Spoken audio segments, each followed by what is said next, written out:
Hello दोस्तों, कैसे हैं आप लोग। तो आज हम शुरू करेंगे आरएस के अंदर एक नया टॉपिक विश्व का भूगोल, जिसके अंतर्गत हम आज बात करेंगे भूगोल के बारे में। भूगोल के एक टॉपिक भूकंप के बारे में हम बात करेंगे। तो जैसा कि स्क्रीन पे आप देख सकते हैं, हमारा नया टॉपिक है भूकंप, और इसके अंदर हम आगे बात करते हैं। पृथ्वी पे जो कंपन होता है उसे ही भूकंप कहते हैं। पृथ्वी की सतह पे जो कंपन होता है, पृथ्वी के अंदर जो कंपन होता है, उन सभी को मिला के हम क्या कहते हैं, भूकंप कहते हैं। अब बात करें भूकंप क्यों आता है, क्योंकि जो अंतर्जात बल होते हैं, अंतर्जात जो पृथ्वी की सतह के अंदर और बाहर जो बल होते हैं, उन बलों की वजह से पृथ्वी के आंतरिक भाग से अचानक कहीं से ऊर्जा मुक्त होती है। अर्थात जो अंतर्जात बल होते हैं उनकी वजह से पृथ्वी के अंदर अचानक कहीं ऊर्जा मुक्त होती है। यह ऊर्जा तरंगों के रूप में फैलती है और फैलकर भूकंप लेके आती है। जो भूकंप विज्ञान है, अर्थात भूकंप विज्ञान है, उसको सिस्मोलॉजी भी कहा जाता है।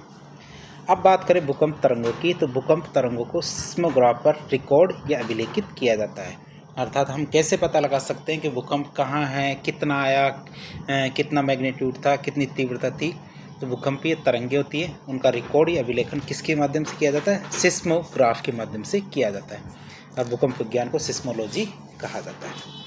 अब बात करते हैं दो केंद्रों के बारे में। दो केंद्रों के बारे में बात करें तो सबसे पहला आता है अवकेंद्र, दूसरा आता है अधिकेंद्र, जैसा कि हम चित्र में भी देख सकते हैं। चित्र में हम देखें तो दो सेंटर है, एक तो अभिकेंद्र और एक अवकेंद्र, जिसको एक तो एपिसेंटर कहा जाता है और एक को फोकस कहा जाता है। यह है एपिसेंटर। एपिसेंटर किसे कहते हैं, एपिसेंटर अर्थात अधिकेंद्र, दूसरा अवकेंद्र अर्थात फोकस। तो हम चित्र में भी देख सकते हैं कि यह एक भूमि है। भूमि के अंदर कोई एक स्थान है जहाँ पे अचानक ऊर्जा मुक्त होती है, ब्लास्ट होता है एक तरह से ऊर्जा का। तो यह ऊर्जा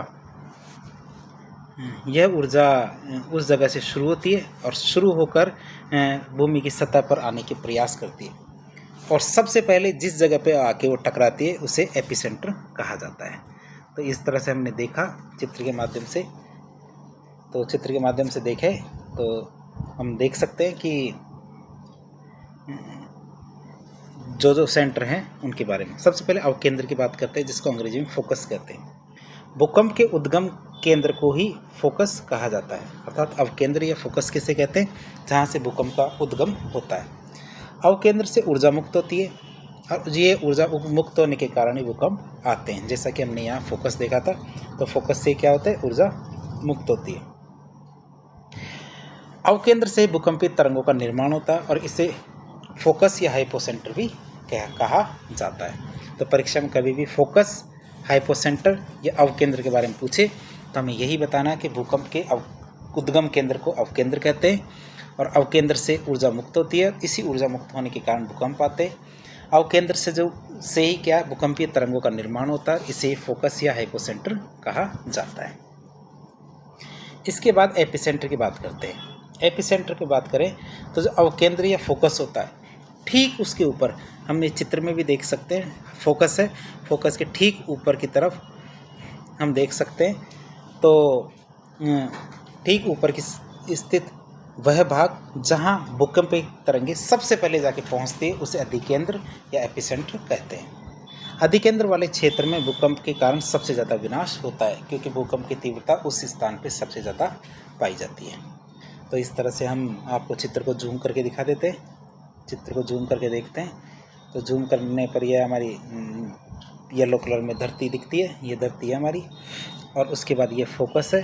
फोकस वो स्थान है जहाँ से ऊर्जा मुक्त होती है, और एपिसेंटर वह स्थान है जहाँ सबसे पहले भूकंपीय तरंगे सतह पर पहुँचती है। तो हमने दोनों केंद्रों के बारे में देख लिया।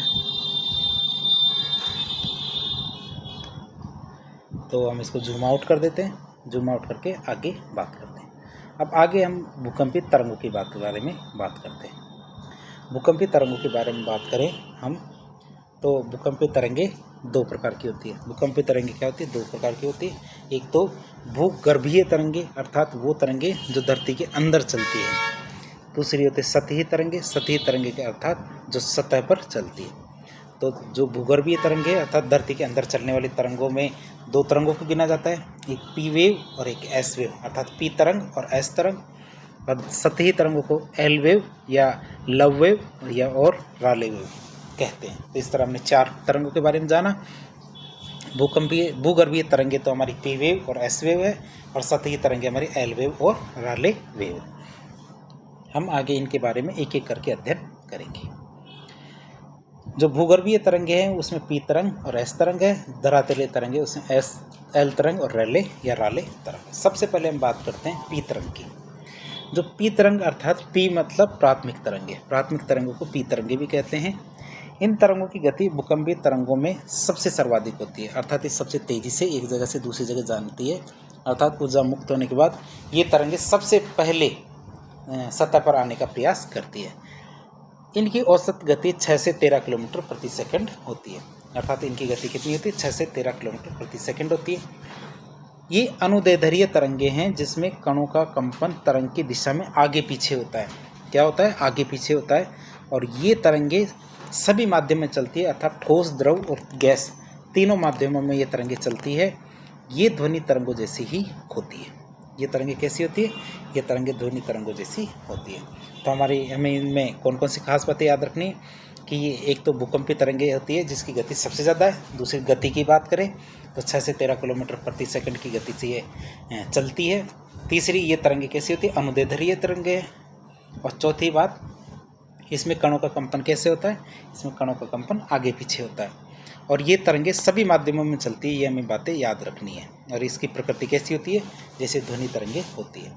अब पी तरंगों की बात करें तो पी तरंगों को हम थोड़ा जूम करके बताते हैं आपको इस चित्र में। पी तरंग कैसे काम करती है?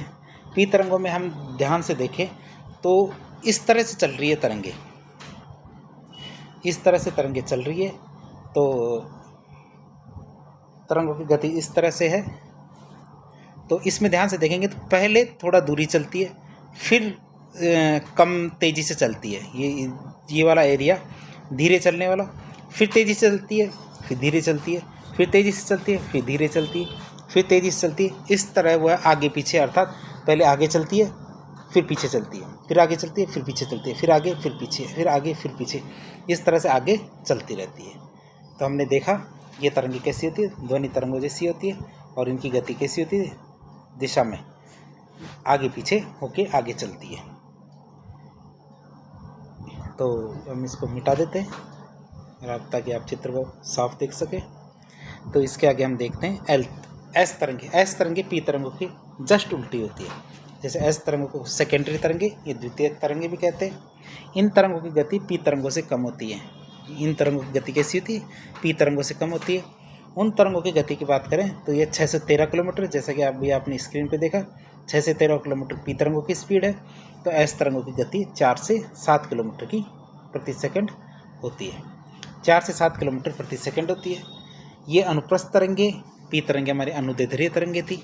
इसमें कणों का कंपन तरंग की दिशा में लंबवत या ऊपर नीचे होता है। प्राथमिक तरंगों में जो कंपन होता है वह आगे पीछे होता था, इसमें ऊपर नीचे होता है। ये तरंगे केवल ठोस माध्यम में चलती है। पी तरंगे सभी माध्यमों में चल सकती थी और ये प्रकाश तरंगों की तरह व्यवहार करती है। और वो किस तरह व्यवहार करती थी? वो ध्वनि तरंगों की तरह व्यवहार करती थी। जैसा कि चित्र में भी हम देख सकते हैं। चित्र को हम आपको जूम इन करके दिखाते हैं। जूम इन करके देखें तो तरंगों की गति जैसे मान लो इस तरफ है, इस तरफ तरंग गति कर रही है। तो यह है, पहले ऊपर जाएगी, फिर नीचे जाएगी तरंग, फिर ऊपर जाएगी, फिर नीचे जाएगी, फिर ऊपर, फिर नीचे, इस तरह से आगे बढ़ती रहेगी। इस तरह से आगे बढ़ेगी तरंग। तो हम देख सकते हैं इसमें चित्र में भी वैसा बताया गया है।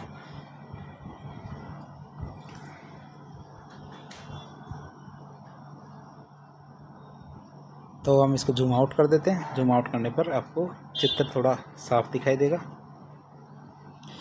हमने इसको जूम आउट कर दिया है। जूम आउट में ये हमारे तीर तो रह ही गया, लेकिन आगे बात करते हैं। इसके बाद आती है एस वेव, तो हमने देख ली। इसके बाद हम आते हैं एल तरंगे। एल तरंगों को लव तरंगे भी कहते हैं। ये सतह पर चलने वाली तरंग होती है। ये अनुप्रस्थ तरंगों का उदाहरण है। ध्यान रखना, हमें बताना है एल तरंगों के बारे में। तो एल तरंगे क्या होती है, किसका उदाहरण है? अनुप्रस्थ तरंगों के उदाहरण है। इन तरंगों की गति 3 किलोमीटर प्रति सेकंड की होती है। और इन तरंगों की गति सबसे कम होती है। जो ये तरंगे हैं, एल तरंगे या लव तरंगे, इनकी गति सबसे कम होती है। परंतु भूकंप के कारण जितना भी नुकसान होता है उन नुकसान वो सारा नुकसान एल तरंगों की वजह से ही होता है, या अधिकतम धरती पर जो होने वाला नुकसान है वो एल तरंगों की वजह से ही होता है। प्राथमिक और द्वितीयक तरंगों की वजह से क्यों नहीं होता है? क्योंकि ये दोनों तरंगे धरती के अंदर चलती है, इस वजह से कम नुकसान होता है। और एल तरंगे, जिनको लव तरंगे भी कहते हैं, ये सतह के ऊपर चलती है। अब आगे बात करते हैं अगली हमारी एल तरंगे। एल तरंगों की बात करें तो एल तरंगों को भी हम आपको जूम इन करके दिखाएंगे। ये इस तरह के सुंदर चित्र आपको केवल इसी चैनल पे देखेंगे और कहीं नहीं मिलेंगे। ये हमारी जैसे तरंग की दिशा है, तरंग किस तरह जा रही, तो यह पहले हमने देखा कि तरंगे आगे पीछे चल रही थी प्राथमिक में। द्वितीयक में हमारे ऊपर नीचे चल रही थी। द्वितीयक में हमारे ऊपर नीचे चल रही थी। तो ये लव तरंगे कैसे चल रही है? लव तरंगे, एक मिनट, इसके अंदर हमारे कैसे चल रही है? ये चल रही है इस तरह से, पहले उधर जा रही है, फिर इस सतह की बात करते हैं, फिर ऐसे जा रही है, फिर ऐसे जा रही है, फिर ऐसे जा रही है। ये सतह के ऊपर आप अंदाज़ा लगा सकते हैं, जैसा कि चित्र में भी है। ये ब्लॉक्स है, ये ब्लॉक्स पहले इधर जा रहे हैं, फिर ब्लॉक्स इधर आ रहे हैं, फिर ब्लॉक्स उधर जा रहे हैं, फिर ब्लॉक्स नीचे की तरफ जा रहे हैं। तो इस तरह इसकी गति होती है। ठीक है, तो हम आगे बात करते हैं। तो इसको हम जूम आउट कर दें।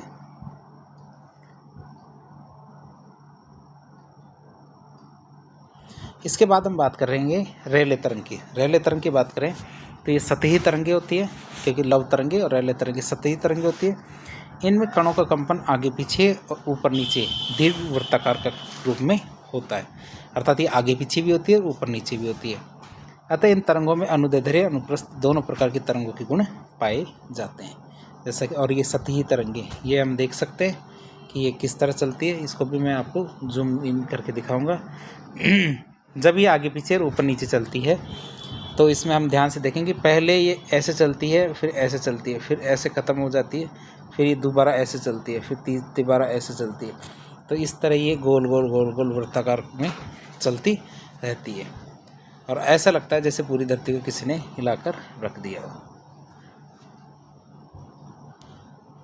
अब आगे इसका जूम आउट करते हैं। जूम आउट करने के बाद हम पाते हैं आगे एक बहुत अच्छा कॉन्सेप्ट है जो परीक्षा में लगातार पूछा जाता है। कौन सा? भूकंपीय तरंगों का छाया क्षेत्र। भूकंपीय तरंगों का छाया क्षेत्र के बारे में बात करें तो पृथ्वी की वह सतह की एक ऐसी सतह है, अर्थात पृथ्वी की सतह पर एक ऐसा स्थान जहाँ पे हम सिस्मोग्राफ का प्रयोग करते हैं और सिस्मोग्राफ पर भूकंपीय तरंगें रिकॉर्ड नहीं होती हैं, उन्हें भूकंपीय तरंगों का छाया क्षेत्र कहते हैं। अर्थात पृथ्वी पर किसी स्थान पर भूकंप आए तो उसका अनुमान हम पूरी धरती पर लगा सकते हैं कि किसी स्थान पर भूकंप आया था। लेकिन एक ऐसा स्थान भी होता है जहाँ भूकंपीय तरंगें रिकॉर्ड नहीं होती, उन्हें क्या कहते हैं? भूकंपीय तरंगों का छाया क्षेत्र कहेंगे। आगे बात करें, छाया क्षेत्र का निर्माण बाहरी कोर के द्रव्य अवस्था में होने के कारण होता है तथा ये पृथ्वी की आंतरिक संरचना के अध्ययन में सहायक होता है। जो ये पृथ्वी की आंतरिक संरचना होती है ना, इसके अध्ययन में सहायता करता है कि ये जो तरंगे होती हैं इनसे हमें पता चलता है कि, क्योंकि हम अंदर तो जा नहीं सकते कि पृथ्वी अंदर से ठोस है, द्रव है, गैस है, कैसी अवस्था में है, तो यह केवल हमें इन तरंगों के माध्यम से ही पता चलता है। अब बात करते हैं एक एक करके पृथ्वी के अंदर की दो तरंगे, एक पी तरंग होती है, एक एस तरंग होती है। तो इनके जो छाया क्षेत्र है उनके बारे में हम बात करेंगे। सबसे पहले हम बात करते हैं पी तरंग का छाया क्षेत्र। पी तरंग का जब छाया क्षेत्र की बात करते हैं तो ये अधिकेंद्र से 103 डिग्री से 142 डिग्री कोण की दूरी के बीच में पाया जाता है, जैसा कि हम चित्र में भी देखेंगे। पी तरंग के छाया क्षेत्र का निर्माण इसलिए होता है क्योंकि पी तरंग द्रव अवस्था में स्थित बाहरी कोर में प्रवेश करती है और प्रवेश करने के बाद अपवर्तित हो जाती है। तो हम अभी पी तरंग का छाया क्षेत्र दिखाएंगे आपको। ये पी तरंग का छाया क्षेत्र है।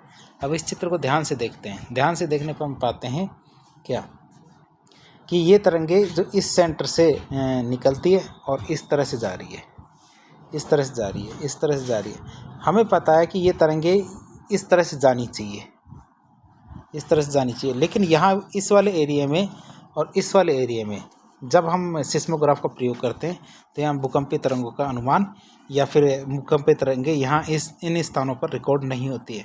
क्यों? क्योंकि ये तरंगे जो बीच वाला कोर वाला स्थान है, ये कोर वाला स्थान है, तो कोर वाले स्थान के अंदर तरंगे जाती है और अपवर्तित हो जाती है और अपवर्तित होकर अपने मार्ग से विचलित हो जाती है। और विचलित होने की वजह से ये तरंगे इस वाले क्षेत्र जो ये वाला क्षेत्र है इसके अंदर नहीं जाती है और ये वाला क्षेत्र भूकंप रहित क्षेत्र माना जाता है। तो ये वाला क्षेत्र हमारे 103 डिग्री से 142 डिग्री और इधर भी 103 डिग्री से 142 डिग्री के मध्य का क्षेत्र माना जाता है। तो इस तरह ये वाला क्षेत्र हमने पी तरंगों का छाया क्षेत्र देखा। पी तरंगों का छाया क्षेत्र 103 डिग्री से 142 डिग्री के बीच में है। और ये क्यों होता है? क्योंकि इसमें जो कोर वाला क्षेत्र है, तो जो हमारा कोर वाला क्षेत्र है ये द्रव अवस्था में है। इस वजह से यहाँ क्या जो तरंगे हैं वो अपवर्तित हो जाती है और अपवर्तित होने की वजह से ये अपने मार्ग से विचलित हो जाती है और ये इस छाया क्षेत्र का निर्माण करती है। तो जूम आउट कर देते हैं। जूम आउट करने के बाद अगली तरंग के छाया क्षेत्र की बात करें तो हम एस तरंग का छाया क्षेत्र देखते हैं। एस तरंग का छाया क्षेत्र की बात करें तो अधिकेंद्र से 103 डिग्री की कोणीय दूरी के आगे यह पाया जाता है। एस तरंग के छाया क्षेत्र का निर्माण इसलिए होता है क्योंकि एस तरंगे द्रव में प्रवेश नहीं कर सकती। अब हम एस तरंग के छाया क्षेत्र के लिए जो ये चित्र है इसको थोड़ा जूम कर देते हैं। हाँ, इसमें हम देखते हैं कि जो भूकंप के केंद्र का निर्माण यहाँ से हो रहा है, यहाँ से तरंगे निकलती है, यहाँ से तरंगे निकलती है। लेकिन एस तरंगों की एक खासियत ये होती है कि ये द्रव अवस्था में प्रवेश नहीं कर सकती, अर्थात द्रव में ये प्रवेश नहीं कर सकती। चूँकि हमें पता है कोर का बाहरी क्षेत्र, अर्थात ये कोर का आंतरिक है, ये बाह्य, तो बाह्य क्षेत्र है ये द्रव अवस्था में पाया जाता है।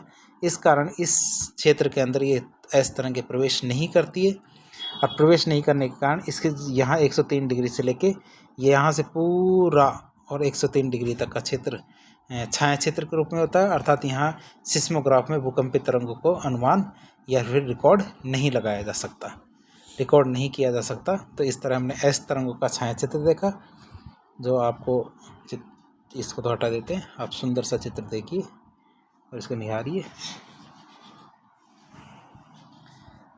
इसके बाद हम बात करते हैं भूकंप का मापन कैसे किया जाता है। भूकंप के मापन के बारे में बात करें हम तो भूकंपीय तरंगों को दो प्रकार की स्केलों से नापा जाता है, अर्थात दो तरह की स्केलों से नापा जाता है। अर्थात भूकंप का मापन किस तरह से किया जाएगा, तो भूकंप के मापन के लिए हम दो तरह की स्केलों को काम मिलेंगे। पहली स्केल है हमारी रिक्टर स्केल, दूसरी स्केल है हमारी मर्केली स्केल। अर्थात हमें याद होना चाहिए रिक्टर स्केल और मर्केली स्केल में के माध्यम से ही हम भूकंपीय तरंगों का मापन करते हैं।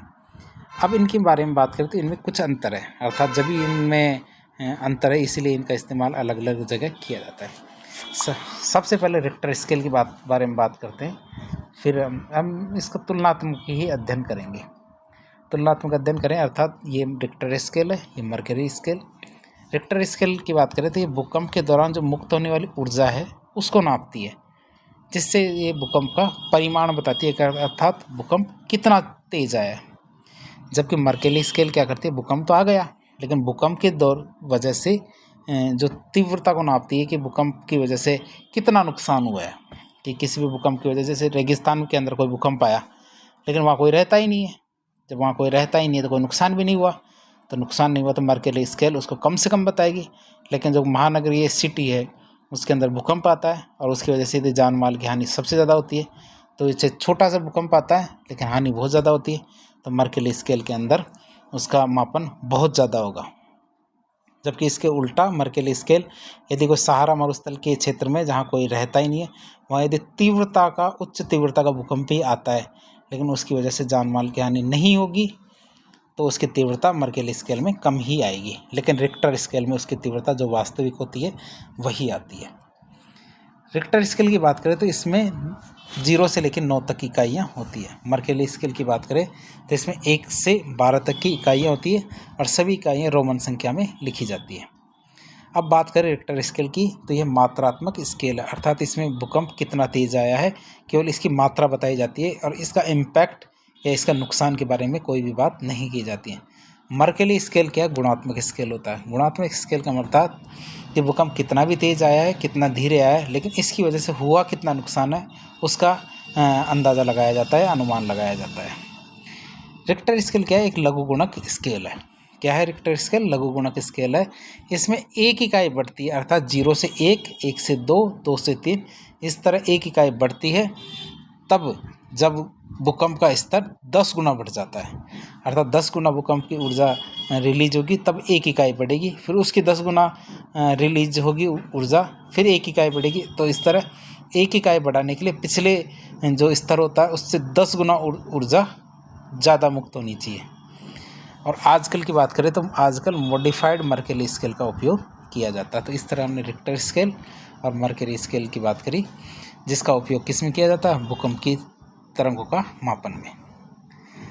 आजकल क्या है? उच्च परिमाण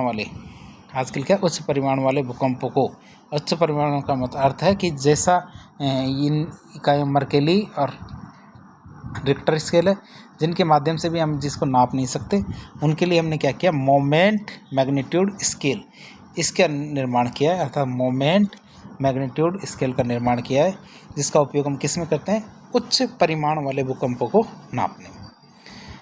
अब हम बात करते हैं दो कॉन्सेप्ट के बारे में। दो कॉन्सेप्ट कौन से? एक समभूकंपीय रेखा और एक होमोसिस्मल रेखा।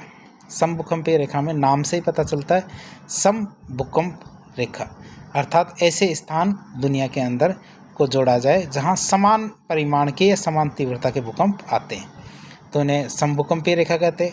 अर्थात वह रेखा जो समान परिमाण या तीव्रता वाले भूकंप क्षेत्रों को जोड़ती है, उन्हें समभूकंपीय रेखा कहते हैं। दूसरा होता है होमोसिस्मल रेखा। वह रेखा जो उन क्षेत्रों को जोड़ती है जहां एक ही समय पर भूकंप आए थे, अर्थात समय के बारे में बात करते हैं कि इस समय पर यदि किसी भी स्थान पर भूकंप आए हैं तो उन्हें होमोसिस्मल रेखा कहते हैं।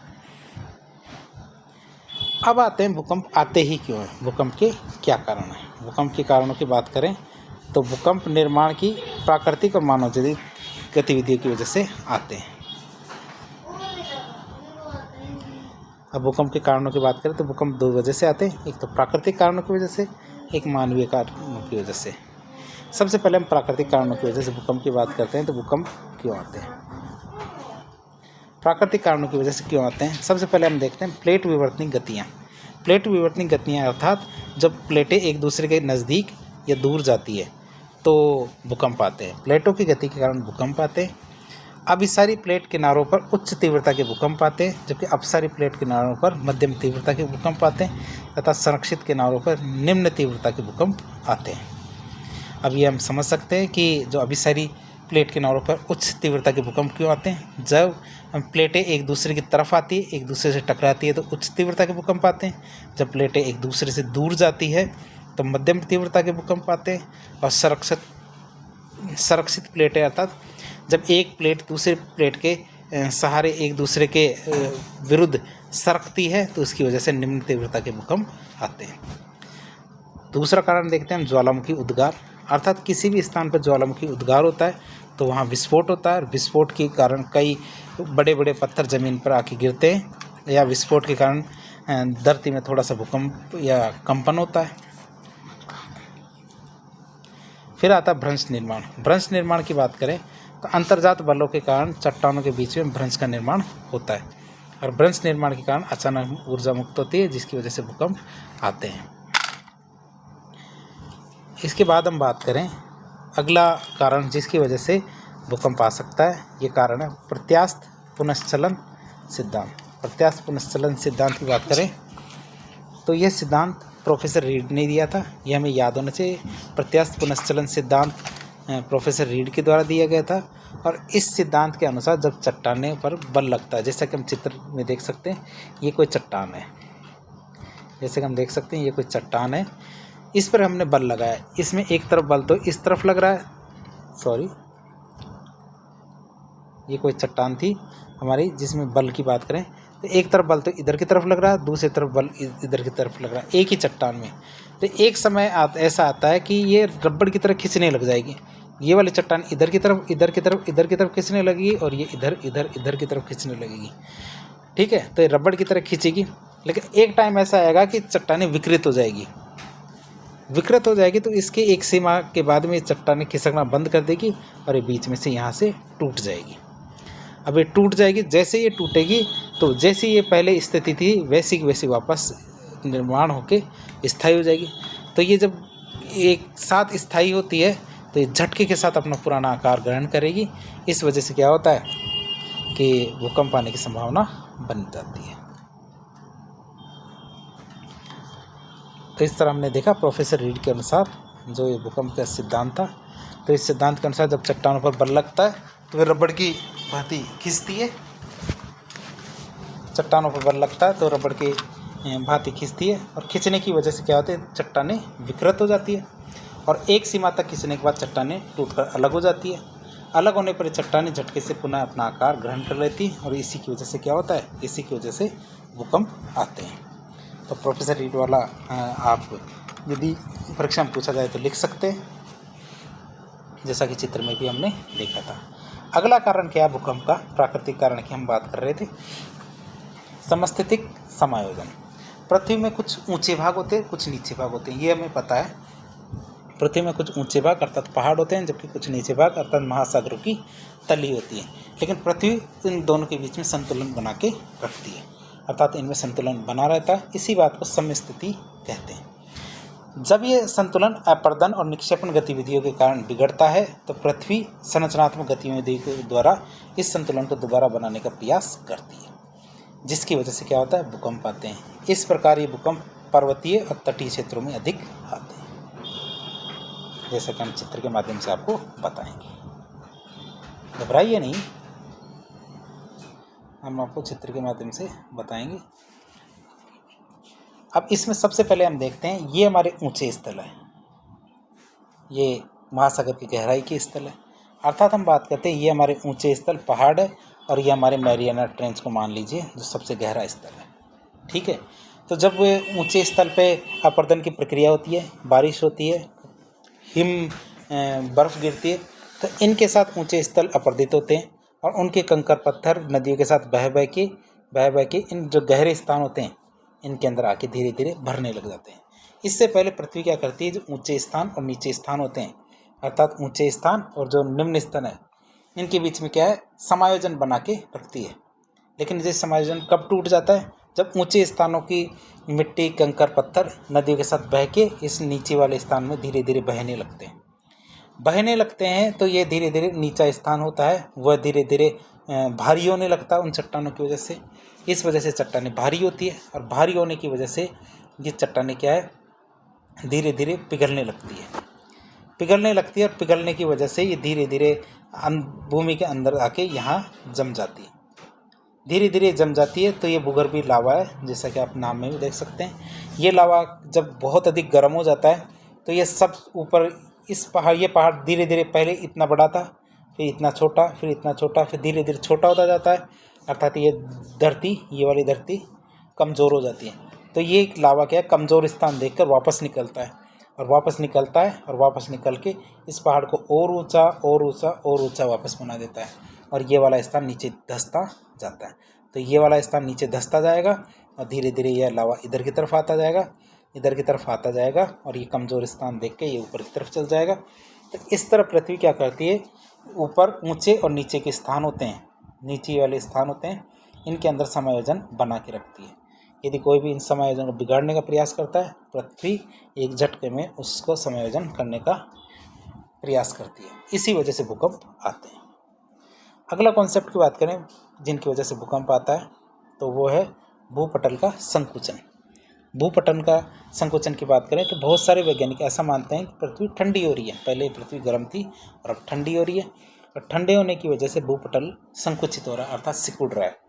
जब ये संकुचन अचानक होता है तो अचानक होने की वजह से भूकंप भी आ जाते हैं, ऐसा कुछ वैज्ञानिक मानते हैं।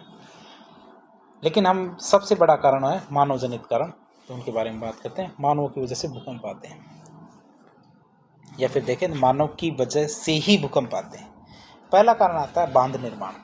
जब बांध निर्माण की बात करें तो बांध निर्माण के अंतर्गत जलाशय का निर्माण किया जाता है। एक बहुत बड़े जलाशय अर्थात एक बहुत बड़ी जगह में पानी को इकट्ठा किया जाता है, जिसमें स्थित जो जल है उसके भार की वजह से कई बार तल में स्थित चट्टानें टूटकर खिसक कर टूट जाती है, जिसकी वजह से भूकंप आते हैं। हम दोबारा देखते हैं बांध के निर्माण की वजह से भूकंप कैसे आते हैं। बांध के निर्माण के अंतर्गत हम दीवार बनाते हैं, दीवार के सहारे एक बहुत बड़े जलाशय का निर्माण करते हैं। वो जो जलाशय जिस भूमि पर बनाया जाता है उस ज़मीन को इतना वजन सहने की आदत नहीं होती है, लेकिन जैसे जैसे पानी का स्तर बढ़ता जाता है तो उन चट्टानों पर उनका दबाव बढ़ता जाता है, लेकिन वो फिर भी उन चट्टानों का दबाव सहन करती है, लेकिन उनको इतना दबाव सहन करने की आदत नहीं होती है। एक समय आता है जब वह उस दबाव को सहन नहीं कर पाती है और बीच में से चट्टानें टूट जाती है, और इस टूटने की वजह से भूकंप आते हैं। अगला कारण है जिससे मानेंगे हम खनन।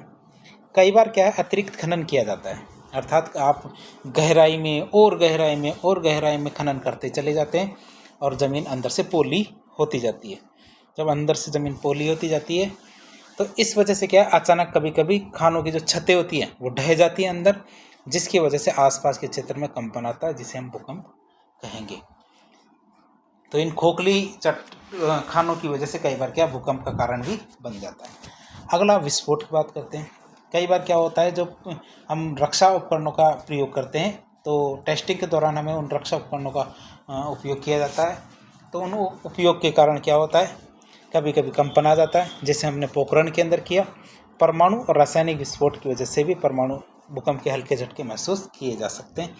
जैसे पोखरण में हमने इस्माइल बुद्धा परीक्षण किया था, तो इस्माइल बुद्धा परीक्षण के दौरान जो परमाणु टेस्टिंग की थी तो 10 से 15 किलोमीटर के क्षेत्र में भी काफ़ी बड़े बड़े भूकंप के झटके महसूस किए गए थे। अब बात करते हैं भूकंप कितने प्रकार का होता है। अभी तक हमने पढ़ा, लेकिन सबसे पहले हम बात करते हैं भूकंप के प्रकार। भूकंप के प्रकार हम चार्ट के माध्यम से देखते हैं।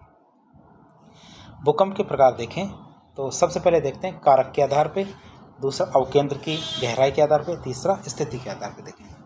सबसे पहले कारक के आधार पर देखें तो कारक के आधार पर देखें तो एक कारक है विवर्तनिकी भूकंप, ज्वालामुखी जनित भूकंप, तीसरा संतुलन मूलक भूकंप, चौथा नियत भूकंप, पांचवा भूकंप विस्फोट भूकंप, और छठा है बांध जनित भूकंप।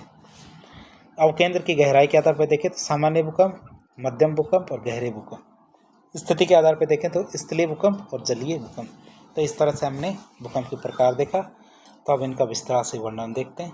सबसे पहले कारक के आधार पर भूकंप के प्रकार देखते हैं।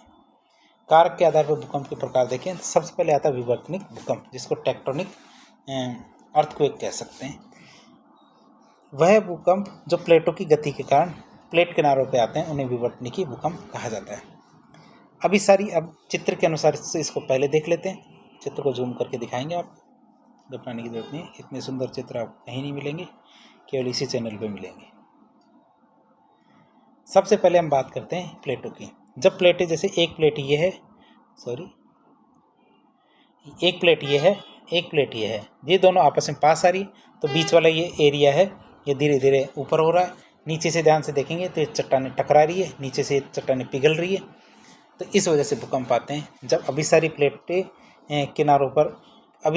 के किनारों पर क्या होता है, उच्च तीव्रता के भूकंप आते हैं, अर्थात ये दोनों प्लेटें आपस में पास आ रही, इस वजह से यहाँ पे क्या है, उच्च तीव्रता के भूकंप आएंगे।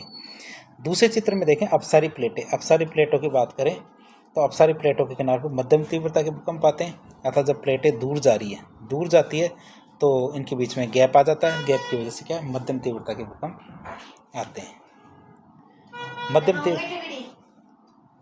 मध्यम तीव्रता के भूकंप आते हैं। तो तीसरे चित्र की बात करें हम तो ये हम सुरक्षित प्लेटों के किनारे के भूकंप देखते हैं। तो इसके अंदर हम देखें तो एक प्लेट इधर जा रही है, एक प्लेट इधर जा रही है, तो इस तरह एक दूसरे के किनारों पे जो भूकंप आते हैं वो निम्न तीव्रता के भूकंप आते हैं। ये निम्न तीव्रता के भूकंप आते हैं। हमने चित्र के माध्यम से इन भूकंपों को देख लिया है। ये विवर्तनिक या टेक्टोनिक अर्थक्वेक के बारे में था। सबसे पहले हम बात करते हैं एक एक करके इनके बारे में। विवर्तनिक भूकंप के बारे में बात करें तो वह भूकंप जो प्लेटों की गति के कारण प्लेटों के किनारे पर आते हैं उन्हें विवर्तनिकी भूकंप कहा जाता है। अभिसारी प्लेट किनारों पर उच्च तीव्रता के भूकंप आते हैं, अपसारी प्लेट किनारों पर मध्यम तीव्रता के भूकंप आते हैं तथा संरक्षित प्लेट किनारों पर निम्न तीव्रता के भूकंप आते हैं। नेपाल में भारत की उत्तरी और उत्तरी पूर्वी राज्यों में आने वाले भूकंप कैसे होते हैं? विवर्तनिकी भूकंप हैं।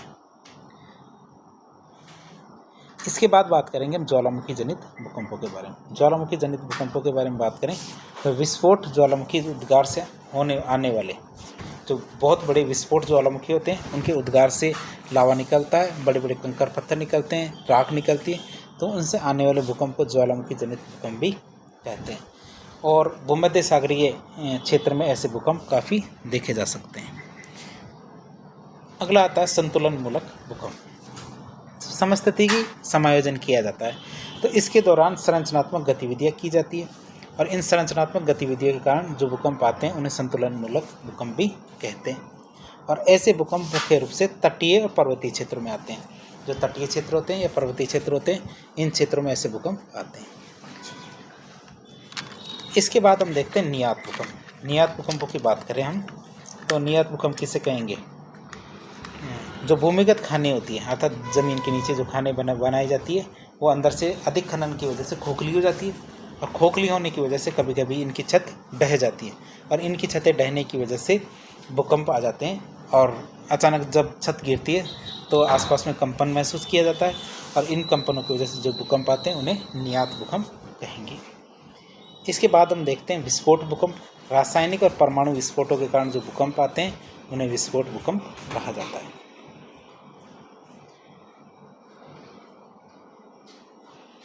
आगे हम बांध जन्य भूकंप की बात करते हैं। बांधों की वजह से होने वाले भूकंप। बांध के साथ निर्मित जलाशय में जल के अतिरिक्त भार के कारण, अर्थात बांधों के साथ जो जलाशय बनता है उनकी वजह से क्या है, उस वहाँ की जो चट्टानें उनके ऊपर पानी का अतिरिक्त भार आ जाता है।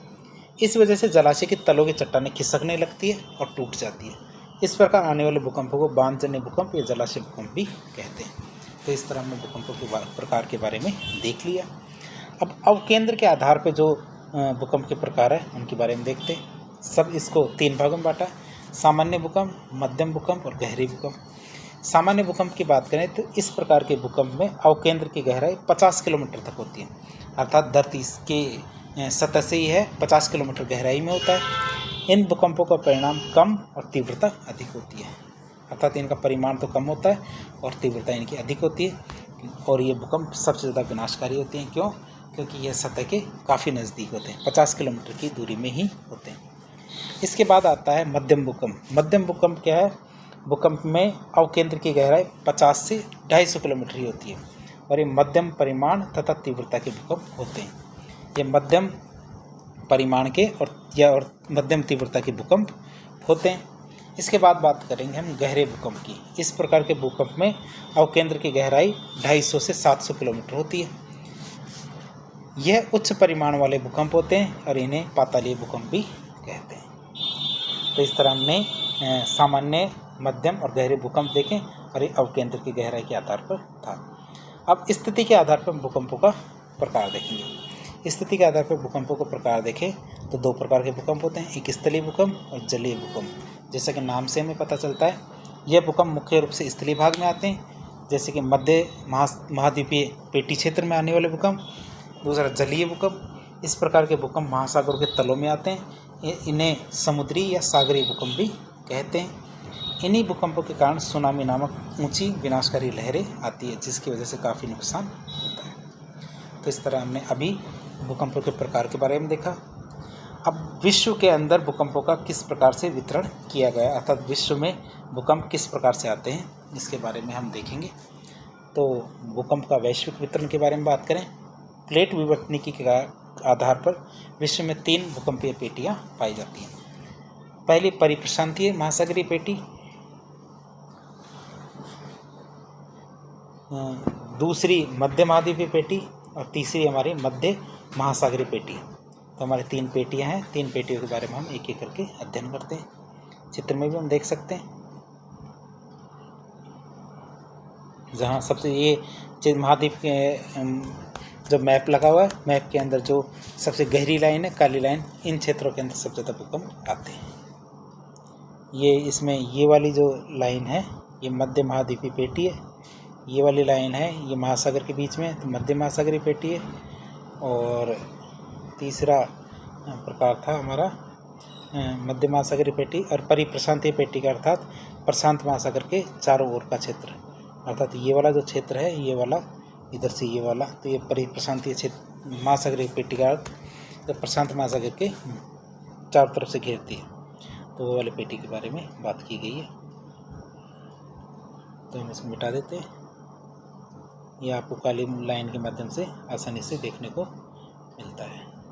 आगे हम एक एक करके इनके बारे में बात करते हैं। तो जो पहले आती है परिप्रशांतीय महासागरीय पेटी, इस पेटी में विश्व के 2/3 भूकंप अर्थात 63% भूकंप आते हैं।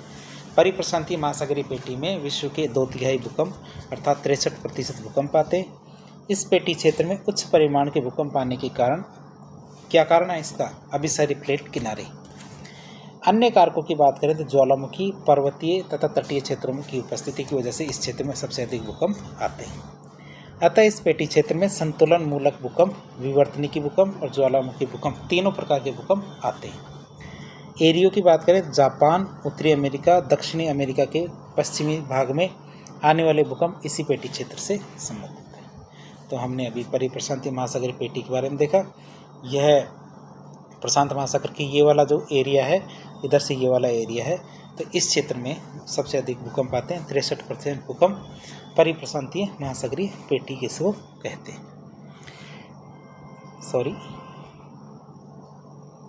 इसके आगे हम बात करते हैं मध्य महाद्वीपीय पेटी के बारे में। मध्य महाद्वीपीय पेटी के बारे में बात करें तो यह पेटी महाद्वीप के बीच में स्थित अभिसारी प्लेट किनारों पर पाई जाती है। इस पेटी क्षेत्र में विश्व के 21% भूकंप आते हैं और ये भूकंप उच्च परिमाण के होते हैं। हिमालय क्षेत्र, यूरोप के दक्षिणी भाग, अफ्रीका के उत्तरी भाग, दक्षिणी पूर्वी एशियाई देश में आने वाले भूकंप इसी पेटी क्षेत्र में आते हैं। अर्थात चित्र में हम एक बार वापस आपको दिखाते हैं मध्य महाद्वीपीय पेटी। तो मध्य महाद्वीपीय पेटी ये वाली है जिसमें भूकंप आते हैं और 21% भूकंप माने जाते हैं।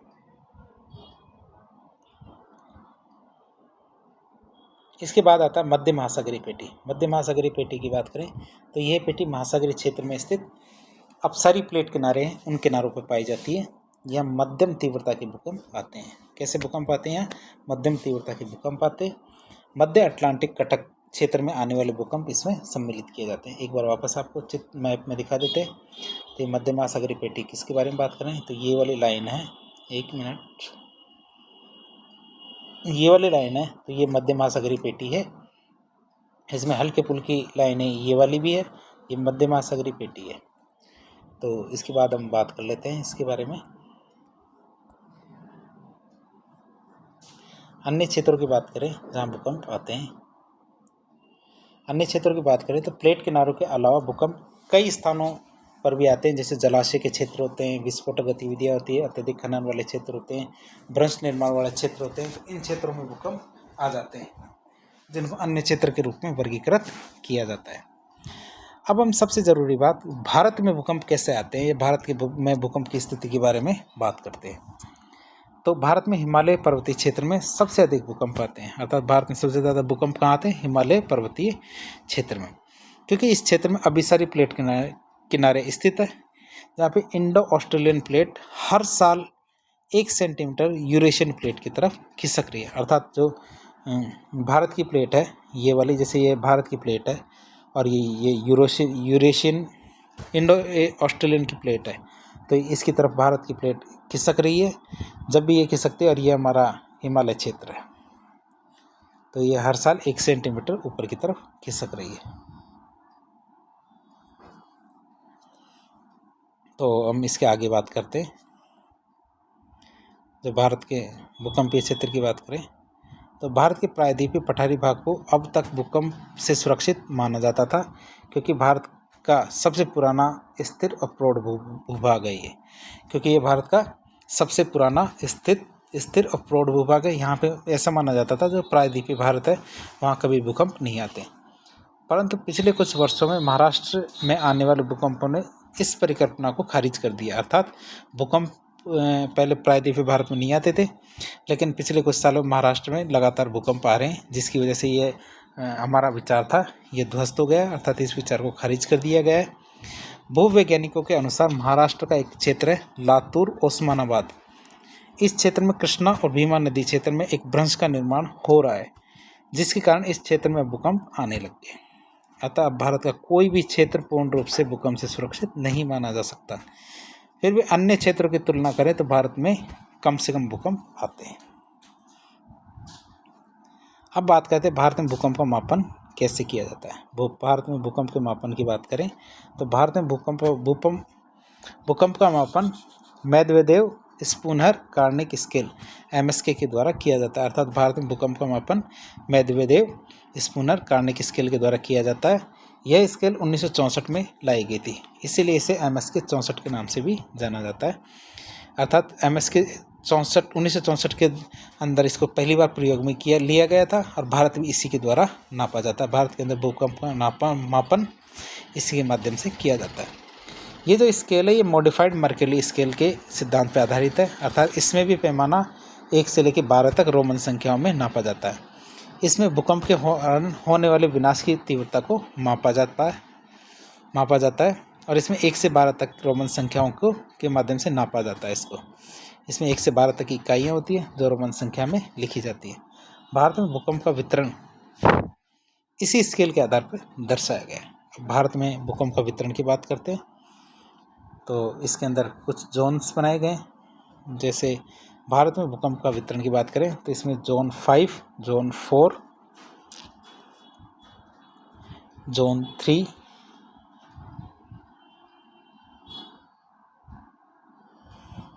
मध्यम क्षति जोखिम क्षेत्र और जोन 2, इस तरह हमारे जोन्स बनाए गए हैं, जैसा कि चित्र में भी हम देख सकते हैं। चित्र में हम सबसे पहले चित्र के माध्यम से समझने का प्रयास करते हैं, डिटेल में हम थोड़ी सी देर बाद देखेंगे। सबसे पहले सिस्मिक जोन्स बनाए गए हैं। इसमें जोन 5, जोन 4, जोन 3 और जोन 2 बनाए गए हैं। सबसे पहले जोन 5 वो वाले एरिया हैं जो हमारे नॉर्थ ईस्ट वाले एरिया, कुछ पर्वतीय वाले एरिया जम्मू कश्मीर में, हिमाचल प्रदेश और कश्मीर वाले एरिया, यह हमारा गुजरात वाला एरिया है। इसको जोन 5 में रखा गया है, जिसमें उच्च तीव्रता के भूकंप आते हैं। इससे कम तीव्रता के भूकंप की बात करें तो पूरा हमारा जो हिमालय क्षेत्र है, तो हिमालय क्षेत्र वाले क्षेत्र को इसके अंदर गिना गया है, जिसमें दिल्ली वाला क्षेत्र भी आता है जोन 4 के अंदर। जोन 3 के अंदर वो वाला एरिया आ रहा है जो बिल्कुल खाली है। बिल्कुल खाली का मतलब यहाँ इसके मुकाबले कम से कम और भी कम भूकंप आएंगे, तो जोन 3 के अंदर इसको गिना जाता है। जोन 2 के अंदर हमारा राजस्थान, मध्य प्रदेश, ये हमारा आंध्र प्रदेश, उड़ीसा, महाराष्ट्र, कर्नाटका, तमिलनाडु, ये वाले एरिए लिए गए हैं। तो इस तरह हमने जोन्स के माध्यम से इसको समझने का प्रयास किया। जोन के माध्यम से इसको समझने का प्रयास किया तो हम डिटेल से इसके बारे में अध्ययन करते हैं। सबसे पहले जोन के माध्यम से बात करें तो जोन 5 के बारे में बात करते हैं। जोन 5 के बारे में बात करें हम तो अत्यधिक जोखिम वाले क्षेत्र कहते हैं जोन 5 को। इस क्षेत्र में MSK 9 तीव्रता के भूकंप या इससे ज़्यादा तीव्रता के भूकंप आते हैं। अभिसारी प्लेट किनारे पर होने की वजह से यह भारत का सबसे सर्वाधिक भूकंप संभावित क्षेत्र है। इस जोन में मुख्य रूप से उत्तर पूर्वी राज्य, उत्तरी बिहार, उत्तराखंड, हिमाचल प्रदेश का पश्चिम भाग, जम्मू कश्मीर, कच्छ, प्रायद्वीप, अंडमान निकोबार, तो ये वाले सारे एरिए इसके अंदर शामिल किए जाते हैं। जोन 4 की बात करते हैं। जोन 4 को अधिक क्षति जोखिम क्षेत्र कहते हैं। इसमें MSK या मेदवेदेव स्केलर कार्निक स्पून ये स्केल है, तो इसके 8 तीव्रता के भूकंप आते हैं। 8 या 8 तीव्रता से अधिक के भूकंप आते हैं। यह जोन 5 के पास स्थित है, अतः यहाँ भी अधिक तीव्रता के भूकंप आते हैं।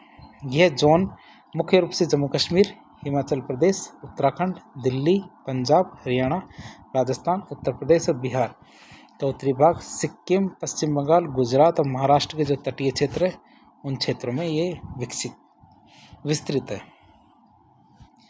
आगे हम बात करते हैं जोन 3 के बारे में। जोन 3 के बारे में बात करें तो जोन 3 को हम मध्यम क्षति जोखिम क्षेत्र कहेंगे। तो इस जोन में MSK 7 तीव्रता के भूकंप आते हैं। यहाँ मध्यम तीव्रता के भूकंप भी आते हैं। यह मुख्य रूप से पंजाब, हरियाणा, राजस्थान, उत्तर प्रदेश, बिहार, झारखंड, पश्चिम बंगाल, उड़ीसा, छत्तीसगढ़, मध्य प्रदेश, गुजरात, महाराष्ट्र, गोवा, कर्नाटक, केरल, तमिलनाडु और आंध्र प्रदेश को शामिल किया जाता है। तो ये मध्यम तीव्रता के भूकंप आते हैं यहाँ पे, ये हमने देख ही लिया है। जोन 2 की बात करें तो यह निम्न क्षति जोखिम क्षेत्र भी कहते हैं जोन 2 को। भारतीय मानक ब्यूरो के द्वारा इस जोन में जोन 1 को भी शामिल कर लिया गया। पहले इसमें जोन 1 भी अलग से पढ़ा जाता था, लेकिन अब जोन 1 को जोन 2 में ही शामिल कर लिया गया है।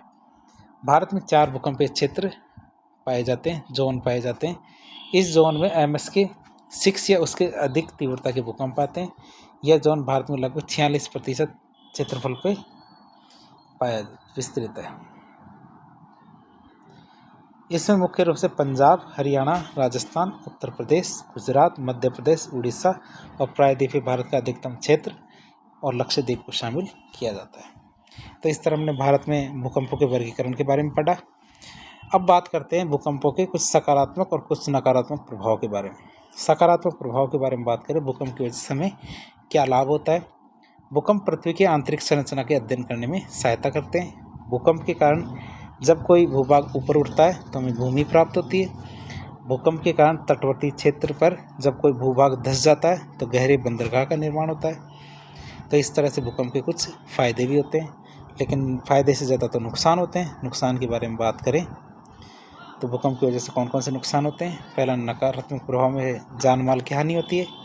अन्य आपदाओं को बढ़ावा मिलता है, जैसे भूस्खलन, हिमस्खलन, ज्वालामुखी उद्गार, बाढ़ आदि काफ़ी नुकसान हो सकते हैं। भूकंप के कारण आर्थिक, सामाजिक, राजनीतिक और सांस्कृतिक रूप से नकारात्मक प्रभाव भी पड़ते हैं। अब भूकंप की वजह से आपदा प्रबंधन वाला टॉपिक भी इसी के अंतर्गत पढ़ा जाता है भूकंप के साथ ही। तो आपदा प्रबंधन की बात करें, यह प्रबंधन 2004 के अंदर जो सुनामी की आपदा आई थी उसके बाद से किया जाना शुरू किया गया। 2005 में राष्ट्रीय आपदा प्रबंधन अधिनियम लाया गया। 2005 में अंतर्राष्ट्रीय स्तर पर एक फ्रेमवर्क बनाया गया जिसे सेंडाई फ्रेमवर्क कहते हैं। ये 2015 से 2030 तक चलेगा जापान के अंदर, सेंडाई नाम की जगह। इसके अंदर 4 प्राथमिकताएं और 7 लक्ष्य थे। इसके सेंडाई फ्रेमवर्क है, तो सेंडाई फ्रेमवर्क के 4 तो प्राथमिकताएं और 7 लक्ष्य 2016 में राष्ट्रीय आपदा प्रबंधन योजना भी बनाएगी। इसके किसी क्रम में हम सेंडाई फ्रेमवर्क के बारे में बात करते हैं। सेंडाई फ्रेमवर्क के 4 कौन सी प्राथमिकताएं, तो 4 प्राथमिकताओं के बारे में बात करें तो आपदा जोखिम का अध्ययन करना है इसके अंदर में, अर्थात किन किन क्षेत्रों में आपदा होने की संभावना अधिक है। आपदा जोखिम प्रबंधन में फिर सुधार करना है, फिर ढांचागत और गैर ढांचागत उपायों के जरिए आपदा जोखिम को कम करने के लिए निवेश करना है। आपदा का सामना करने के लिए तैयारी करनी है। पूर्व सूचना और आपदा के बाद बेहतर पुनर्निर्माण का कार्य करना है। इसी के अंतर्गत हमारे कुछ 7 वैश्विक लक्ष्य हैं। वो लक्ष्य कौन कौन से हैं, अर्थात हमें 2030 तक 2005 से 15 की अवधि के मुकाबले 2020 से 30 के दशक में औसत वैश्विक मृत्यु दर में 1 लाख की कमी कम करना है। वर्ष 2030 तक 2005 से 15 की अवधि की तुलना में 2020-30 के दशक में वैश्विक रूप से आपदा प्रभावित लोगों की संख्या, औसत संख्या को प्रति 1 लाख तक कम करना है। पहले वाले में मृत्यु दर को 1 लाख तक कम करना है, दूसरे वाले में प्रभावित लोगों की संख्या को 1 लाख प्रति 1 लाख तक कम करने का लक्ष्य है। तीसरा लक्ष्य क्या है हमारा, वर्ष 2030 तक वैश्विक एकल घरेलू उत्पाद के संबंध में प्रत्यक्ष आपदा से होने वाले आर्थिक नुकसान को कम करना है। वर्ष 2030 तक आपदा से होने वाली क्षति तथा साथ ही स्वास्थ्य और शैक्षणिक सुविधाओं, बुनियादी ढांचे और बुनियादी सेवाओं में व्यवधान को कम से कम करना है। पांचवें लक्ष्य की बात करें तो वर्ष 2020 तक राष्ट्रीय और राष्ट्रीय स्थानीय आपदा जोखिम में कमी की जो रणनीति है उसको अपनाने वाले देशों की संख्या में वृद्धि करना है। छठा लक्ष्य देखें तो वर्ष 2030 तक जो ये फ्रेमवर्क है इसके कार्यान्वयन के लिए अपने राष्ट्रीय कार्यों की पूर्ति हेतु पर्याप्त और सतत समर्थन के माध्यम से विकासशील देशों के बीच में अंतर्राष्ट्रीय सहयोग को बढ़ावा देना है। वर्ष 2030 तक हमारी multi hazard early warning system है, ये जो नया सिस्टम बनाया गया ताकि जो भूकंप, ज्वालामुखी जैसी गतिविधियाँ होती है उनसे हम रोक सकें उनको। तो ये multi hazard early warning system है, तो यह आपदा जोखिम की जानकारी और आकलन करने में उपलब्धता में पर्याप्त वृद्धि करेगा। इससे लोगों को तक इसकी सूचना मिलेगी और वो इससे बचाव कर पाएंगे। अब एक योजना चलती है हमारी, इसके अंतर्गत NDMP राष्ट्रीय आपदा प्रबंधन योजना। राष्ट्रीय आपदा प्रबंधन योजना के बारे में बात करें हम तो प्रधानमंत्री नरेंद्र मोदी ने 1 जून 2016 को राष्ट्रीय आपदा प्रबंधन योजना को जारी किया, जिसका उद्देश्य भारत को आपदा प्रतिरोधक बनाना है, जनजीवन और संपत्ति के नुकसान को कम करना है। यह योजना जो संडे फ्रेमवर्क के 4 बिंदु है ना, उन पर आधारित है और देश में तैयार की गई इस तरह की ये पहली योजना है। तो इस तरह हमने भूकंप के सभी पहलुओं के बारे में पढ़ा। भूकंप के बाद हम पढ़ेंगे ज्वालामुखी के बारे में। ज्वालामुखी के बारे में हम अगले टॉपिक में पढ़ेंगे। और इस तरह के इन्फॉर्मेटिव वीडियो देखने के लिए आप हमारे चैनल से जुड़ें। यदि आपको हमारा वीडियो पसंद आया तो हमारी वीडियो को लाइक करें, चैनल को सब्सक्राइब करें और अपने सभी साथियों के साथ इसको शेयर करें ताकि इस तरह के इन्फॉर्मेटिव वीडियो का लाभ सभी को मिल सके। धन्यवाद।